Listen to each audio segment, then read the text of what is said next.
en direct de l'hôtel Le Pigalle avec Gilles Gaston Dreyfus. Nous sommes dans la salle de pole dance, un espace pole dance. Tout à fait, oui. Étonnant. Tout à fait, oui. Je le découvre, également. Hein. Faut pas croire que... On est pas mal. Ah, on est très bien. Très bien. Gilles. Des petits enclos comme ça, c'est parfait. Vous connaissez le principe, il faut donner un numéro. D'accord. 4. Le 4. C'est la vie, hein. Eh bien écoutez, c'est un sujet qui devrait vous séduire, les films en noir et blanc. Les films en noir et blanc. Effectivement, les films en noir et blanc, Howard Hawks, Lubitsch, il y a plein de noms de réalisateurs qui viennent à l'esprit. Vous aimez les films en noir et blanc? J'adore les films. Ça pose pas de problème. Ah, aucun. J'adore les films. Je ne supporte pas les films colorisés. Je supporte pas qu'on dénature les films qui sont en noir et blanc, les mettre en couleur, ça je supporte pas.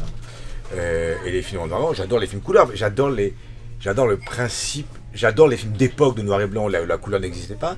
J'aime beaucoup aussi le noir et blanc aujourd'hui.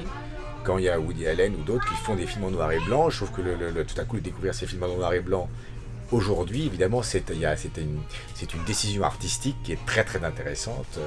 Voilà. Parce que dans les nouvelles générations, moi, je ne sais pas si vous avez remarqué ça, il y a plein de jeunes qui disent « Ah là, c'est en noir et blanc, c'est naze, je veux pas regarder. » Ah bon, moi j'ai pas entendu ça. Moi j'ai entendu ça. Mais je veux pas regarder les films de l'époque ou les films d'aujourd'hui qui se font en noir et blanc? En gros, ils cherchent pas à comprendre, c'est noir et blanc, c'est naze. Bah, quel dommage, les pauvres, je veux dire que ce sont des abrutis. Donc le conseil, c'est ne vous arrêtez pas à ça. Quoi, mais bien entendu, le cinéma c'est du cinéma. En plus, ça je m'avance sur un terrain que je connais pas très bien, mais économiquement ça peut être aussi intéressant de le faire en noir et blanc, peut-être moins cher que la couleur. Et pourquoi pas? Je veux dire, c'est dans les contraintes qu'on fait les choses aussi. Faut qu'il y ait un sens artistique en tout cas, et puis ne pas s'arrêter au fait qu'il soit ancien. De toute façon, à l'époque, quand il était ancien, il était forcément en noir et blanc, et donc c'est très intéressant. Je veux dire, on va pas faire. Je veux dire que. Donc, ayez la curiosité. Capra, Lubitsch, Hawks, c'est quand même des trucs monstrueux, et pour ceux qui s'intéressent au cinéma, c'est quand même pas mal. Donc c'est impossible de passer à côté de ça. Impossible. Un autre numéro? 9. Ah bah écoutez. On est un peu dans une cohérence qui reste artistique. Les salles vides. Les salles vides. Bah, ça c'est la déprime. C'est pas drôle.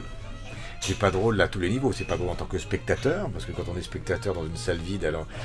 Bah, au théâtre c'est encore pire, parce que le théâtre c'est un théâtre vivant. Alors si vous allez voir un spectacle où il y a 10 personnes, c'est très compliqué d'être joyeux, d'être... Voilà, ouais, parce que c'est un peu une fête d'aller voir un spectacle, d'aller au cinéma. Alors c'est un peu compliqué. Vous avez des expériences, des souvenirs de salles vides? En tant qu'acteur ou spectateur? Les deux. Ah, en tant ou l'un ou l'autre. Ben oui, dans les deux. Dans les deux, je me souviens de mon excellent ami Patrick Timsit quand il démarrait, et on se connaît depuis très longtemps, et il a commencé dans des salles vides. Donc on allait le voir, on allait le soutenir, c'était un militant d'amitié. Puis un jour, la salle est devenue pleine. Alors là, c'est encore plus fou de voir ça, le succès d'un camarade. Ça, c'est génial. Mais en tant qu'acteur, bien sûr, j'ai connu les salles vides. Et ça c'est très compliqué parce que c'est... Parce qu'il faut jouer quand même, il faut donner quand même. Il faut donner, il faut... Alors, ça va parce que le théâtre c'est magique et que quand on est sur une scène, et ben ça joue et puis voilà quoi. Mais c'est plus dur hein, puisque le théâtre quand même, quand on est sur scène, il y a une réaction, il y a une énergie qu'apporte le public, il y a une espèce d'inter-machin. S'il n'y a pas le truc, on est seul. Donc c'est plus difficile, mais ça le fait. Un autre numéro? 4 bien sûr. Alors le 4, je crois qu'on l'a fait le 4 déjà. Ah, alors 6. Alors le 6, ah bah écoutez, ça c'est plutôt pas mal aussi. L'esthétique des nains de jardin. L'esthétique des nains de jardin. Ouais.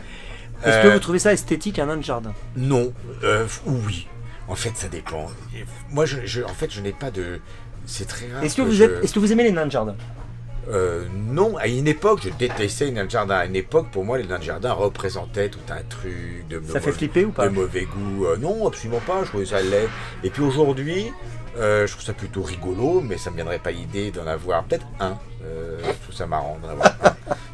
pas plus. Ou peut-être plus, allez savoir. Peut-être 10, je sais pas. Après, le nain de jardin à Paris, c'est plus délicat. Bah, où est-ce qu'on le met? Bah voilà, sur le balcon.